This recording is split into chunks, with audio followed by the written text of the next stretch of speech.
Na-experience nyo na ba yung nakipag-jump kayo sa isang banda, yung hindi nyo kilala, hindi nyo alam yung kanta, bigla na lang kayong pinatugtog kasi dala mo yung instrumento mo.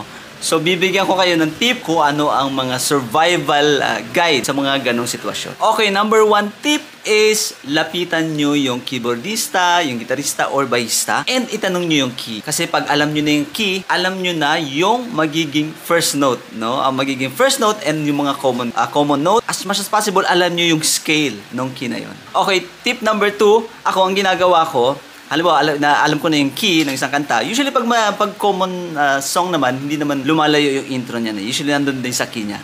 So, ang ginagawa ko, intro pa lang, nagpapakilala na ako, tumutugtog na ako, sinasabayan ko na sila, yung groove nila, ina-up ko na yung level, no? Yung pambungad, yung entrance. And then, pagpasok ng singer, backward ako, hindi ako tumutugtog pagpasok ng singer. Makikiramdam kasi ako Papakiramdam ako kung ano yung nangyayari, kung saan pupunta yung mga akorde. Okay, ito palang hawak ko, ang tawag dito is straight soprano saxophone. So, ito yung pinasikat ni Kenny G. Makakabili kayo sa akin ito ng brand new. So, if you are interested in this kind of saxophone, yan, message me. Okay, tip number 3, usually sa mga kanta, meron yung instrumental part. Tatanong ko rin yan.